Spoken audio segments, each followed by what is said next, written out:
Welcome to the Prog Talks by the Progspace.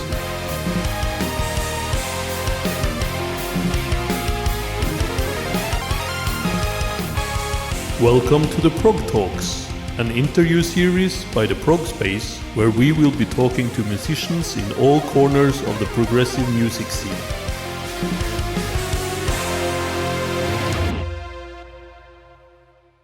Welcome back to another episode of the Prog Talks. I'm your host Dario, and as always, before we jump into today's topic and welcome today's guest, don't forget to get us a cup of coffee or get yourself a nice cup or anything else from our merch store. Helps us out a lot and enables us to continue what we're doing.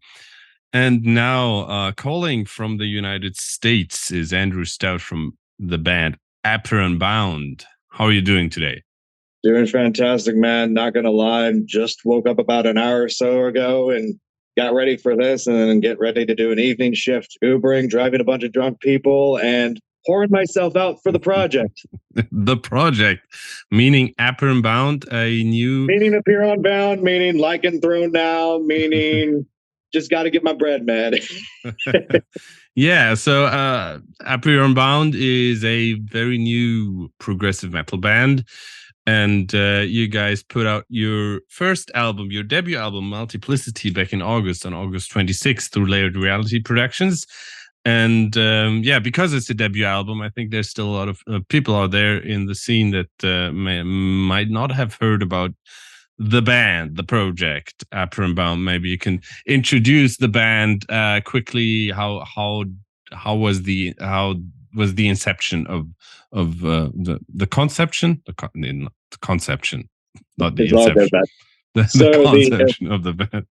So the official conception of Apeiron started around 2018, back when I was getting more involved in the local music scene here in Florida. I was in another band called The Morning and just did some talking with some people, and it's just years of writing material that you try pitching to other projects that you take a part of, and you realize that there's so much going on.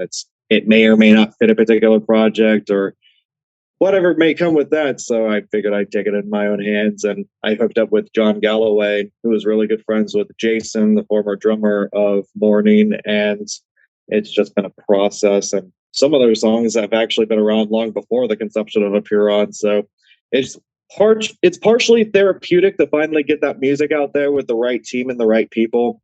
And then it's just been the last 2 years in the studio, just recording, hiring a bunch of musicians, getting Michael Calza to do the vocals and lyrics, and just all that other stuff. And then 2020 was actually going to be the earliest year that we released, but we all know what happened with 2020. And then we were hoping 2021, and we all know what happened with that. So why not take these next 2 years and build up the marketing?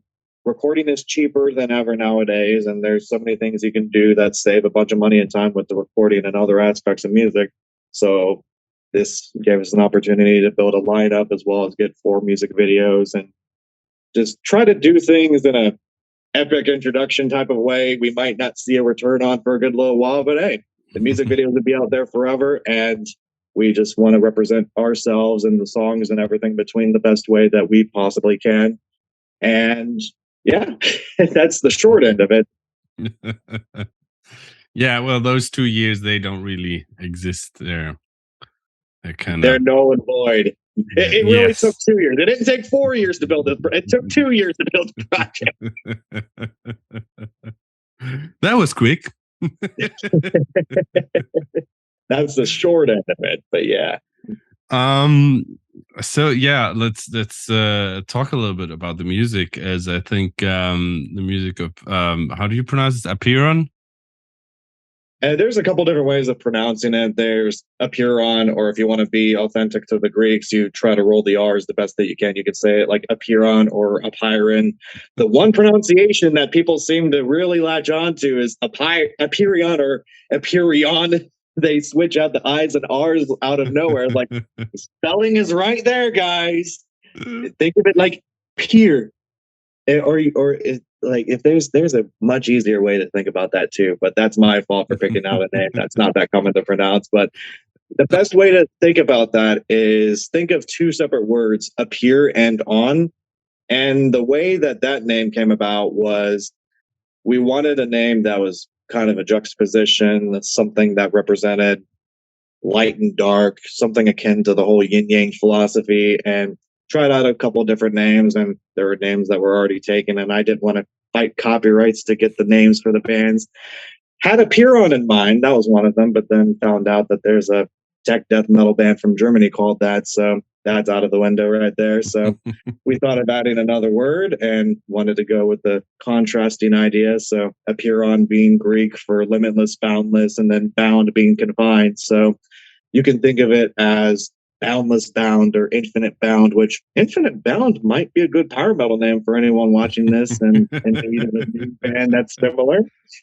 Yeah, but there's it's not only power metal on Multiplicity. There's a lot of different influences, and I think it's the album title is pretty fitting, as there's so many different genres crammed together. Musical schizophrenia, controlled chaos, organized chaos. Yeah, well, Organized Chaos is a band, and it's they're an awesome band. Vladimir I actually heard from David Maximicic's projects going back as far back as the Bilo albums. Bilo 2 was actually my introduction to Vladimir, and then that got me into Organized Chaos and just got me diving deeper into that side of that niche of progressive metal. Yes, there we go. That's an amazing album right there. And the booklet is so thick with a lot of artwork stuff, and Vladimir is not only an amazing singer but an amazing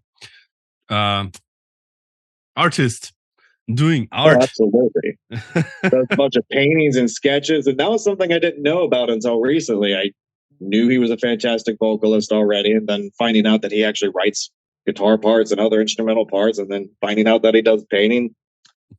That's a hell of a talent, man. Shout out to Vladi.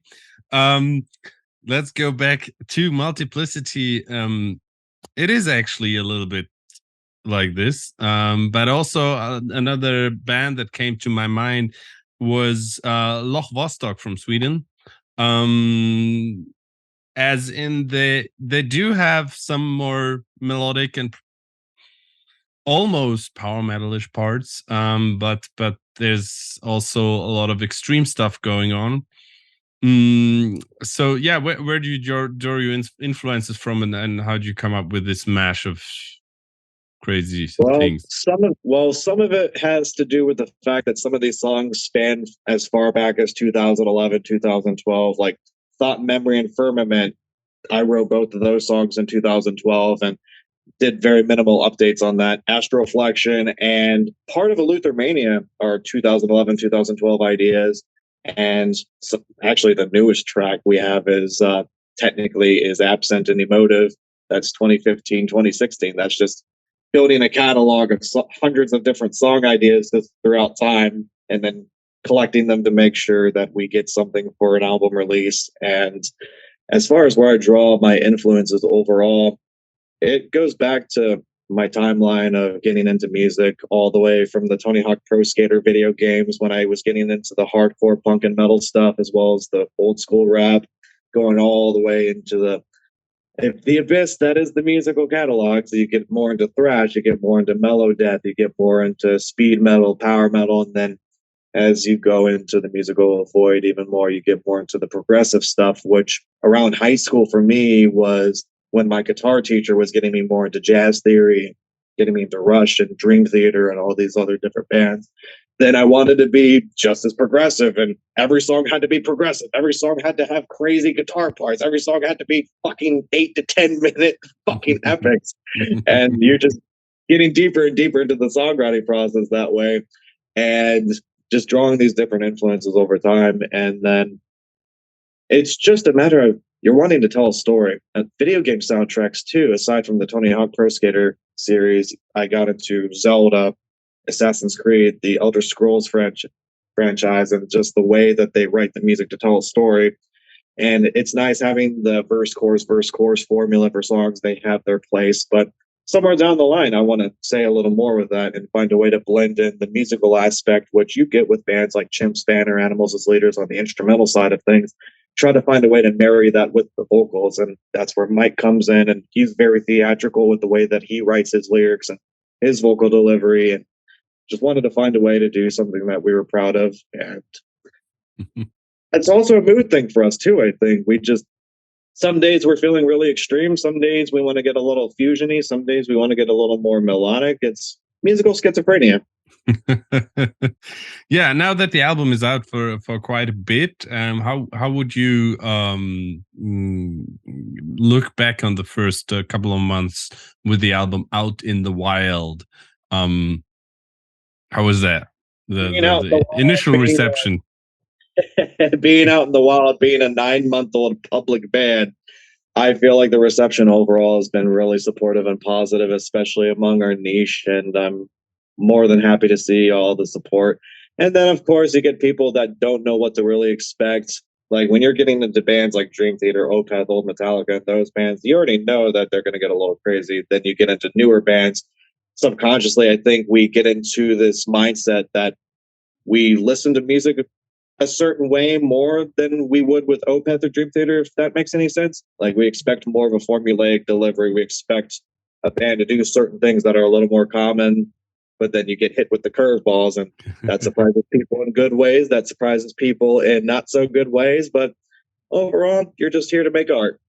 You're telling your story, whatever the story that may be with the music, and you're here to learn and let live and all that good stuff. And speaking of curveballs and art and all that, I mean, just the other week we premiered a new music video for the song Absent Familiarity, which was a huge production. And how did you guys manage to pull that off, being fresh and baby faced and all as a band?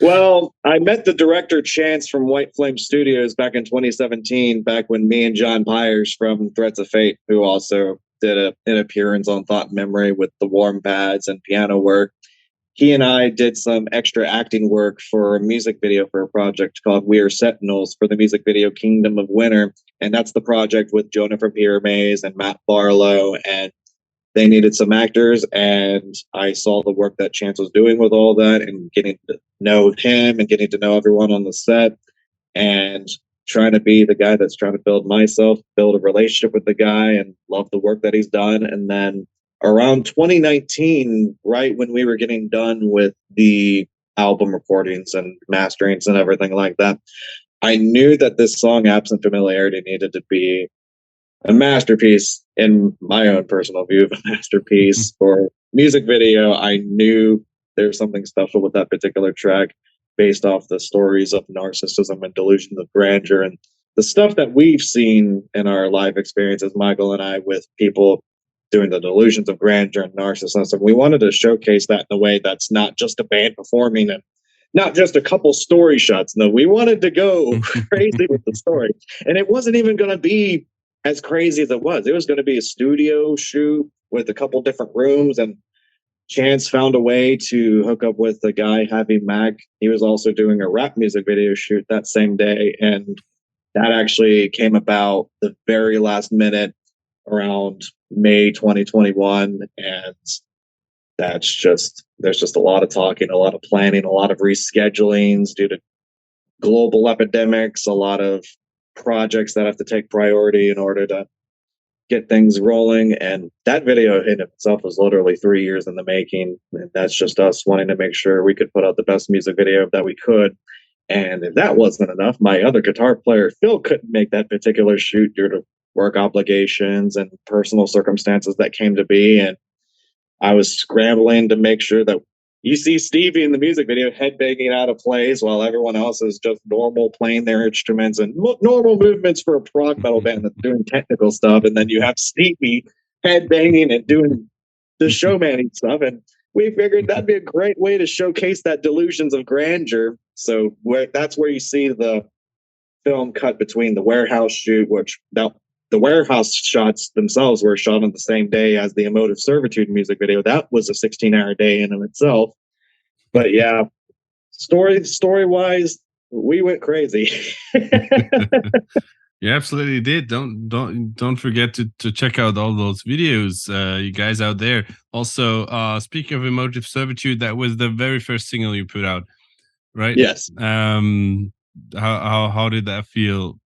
And that after such a long time coming, like that felt amazing overall. And Lightwave Media, Lightwave Studios, that's another great team that put that video together. And that was actually the last video that we did. It's kind of funny. That's the first video that's public, but that's the last video that we put together, and how that all comes together. And they were there when we needed that extra footage to incorporate our other guitar player, Phil, into the process. So great team of people overall. The video for Emotive Servitude, I believe, showcases the perfect representation of emotional manipulation. And you're kind of going through a time warp as well. You're going through Germany, you're going through Russia, you're going through the United States, you're going through corporatism, you're going through Peter Popoff, you're going through evangelical religious. You're showcasing a timeline of history to showcase the representation of these different institutes and these people abusing their authority to pull on the heartstrings of people to do what they want. And I believe the way that they put that video together and our vision for the lyrics, everything just came fantastic. And I know it'll be something that has an impact for years to come, hopefully. Yeah, great. I think your album launch campaign as a whole, with the videos and kind of the I don't know how to put it. I had from the very beginning, when I first heard about the project, I got the feeling you guys mean business. You want to do it right. You want to you put your everything in there. And I mean, the second video of My Sweet Stockholm was done by Costin Chioreanu, one of the most in demand artists for animated music videos right now. So that was probably also a I mean, he's the go-to guy for metal videos these days, but Oh, yeah. I mean, he did all the for all the big metal bands, Opeth, so on, you name it. Opeth, Carcass, At the Gates, and he even does some film. The lesser known stuff is that he also does a little bit of film work as well, and does film work, and he's also a musician, so he understands the demand for not only great animations, but he understands the music and how the music flows with the storytelling. And for My Sweet Stockholm and for the visualizer that he did for the record, but for My Sweet Stockholm more specifically, I knew, just like for the other videos, I wanted to tell a story in some way, whether we're incorporating band performances for some of it, or whether we're incorporating just visuals like what we did for Stockholm and Eleuthermania. I didn't want to just have a generic band performance video with a couple story shots. I wanted something that would mean something, especially for a subject matter like Stockholm Syndrome and coming from domestic abuse situations, or how any sort of situation where abuse of power is taking hold, you got to, in my personal opinion, you got to represent that in a way that's impactful, that tells a story, that's something that can relate to a wide number of people. Even if they don't get the music 100%, they can tell that there's a lot that's being put into the story elements and the visuals. And Costin, not only is he a talent, he's one of the nicest people that I've worked with thus far in the industry, and he gets it. He totally gets it. He puts his all into the animations and the story when he's diving deep and creating the videos. And that's definitely a guy that everyone should be seeking to work with if they want to get serious with the animations. Yeah, I think like around 2 years ago, I had a little bit of an overkill. I had the feeling every second metal video came from him, but yeah, I kind of abstained from watching too much music videos for a while, and now my eyes are fresh again, and I think I'm ready for more Costin stuff now. Oh, just like anything, too much of a good thing could just be draining after a while. So take a break. Too much metal music, you just get tired of it. Too much pop music, you get bored of that formula. Too much jazz, you get too bored or get too crazed with all the free form craziness going on in that. We all need a break from things that we love every once in a while in order to build that bond again. Yeah, I in the last couple of years, actually, yeah, it's been 6 years already. I think 2016 was kind of the turning point for me that I also started to dive into more extreme metal, which I didn't prior to that. Yeah, every now and then there's like phases where I'm gonna listen to a lot of extreme stuff, and yeah, then suddenly was it 2020 when out of the blue for me my album of the year is Woodkid's S16. So that is something completely different. So yeah, it happens. It happens, and it's cool that it happens, because yeah, otherwise it's just like wearing itself out, right? And like I've been getting more into electronic music recently. Varian is one. My vocalist Michael got me into Gunship a couple years back. At this 80s influenced modern electronic project where they got the guy from Lost Boys to do saxophone for Dark All Day. He showed me the animation for that video, and that just drew me in more into electronic music, which I was getting into before, but not to the extent that I've been getting into it the last couple of years. You get Cell Dweller, which incorporate more metal influences, Scandroid, and I already mentioned Barry. And you just dive deeper into the rabbit hole when you get into these certain phases. And as time goes on, as you live more life experiences, you get more flavors. And like you getting into more extreme metal over the last 6 years, you're adding more to your life experiences. You're adding more, and to the I don't know the exact wording to phrase a couple of these things, but you're adding more vibrant colors to your life, if that makes any sense. You're adding more mood. Yeah. You're adding more. You can't have the same. It's like having the same foods 365 days out of the year. You get bored after a couple of days of having the same food, having the same drinks, having the same activities, having the same schedule and same this, that, and the other. We gotta have a little bit of spice, a little bit of variety, a little bit of variety. A little bit of spice in your life. It's nice. Indeed. Yeah, so with the album out and the really professional album launch campaign now more or less complete, I don't know how it looks from your end, at least what is as far as the album itself and a couple of singles and the videos are concerned.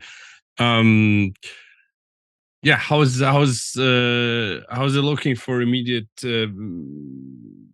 plans in the future with playing live and all that? We definitely have plans to do live shows around 2023. We want to make sure that lighting's good. You got to make sure that in-ear monitors. We definitely need in-ear monitor systems and computers. Sorry, Eddie Trunk. Modern day musicians need that, whether you're a niche, crazy, schizophrenic prog band like us, or you're Ronnie Radke. There's a lot of bands that need that if they want to put on live shows with amazing lighting and in-ear monitors to keep in time. Like, you need that. But yeah, it's just one of those things that we want to make sure that we don't half-ass that either. Whether we're doing a local show, whether we get some opening slots, whether we start doing some more regional tours next year. In between all that, we're also in the process of writing a couple albums worth of material as well. A couple of albums worth of material. There's so many ideas, old and new, that I've just collected over the years, and then there's new breath being breathed into some of the stuff. There's some stuff that's being written from scratch as more of a unit now, since the project literally started off as me and Michael, and Phil came into the fold a little bit later, but trying to find a way to refine our sound more and more and take the learning experiences from what we've learned from this album campaign. How do we apply that to the compositions for future releases, while at the same time maintaining our musical identity and keep refining that so it doesn't feel stale after a couple releases. Just finding ways to try to put ourselves out there and share our art and find ways for people to hopefully relate to the themes of the music and everything else in between, and just taking a jump, just taking a risk. If you're a musician, you're taking a risk already, especially if you're in a niche of progressive metal. So you better give it your all. That's a sound advice right there from Andrew Stout. And your album Multiplicity is out since August 26th from the band Apeiron Bound.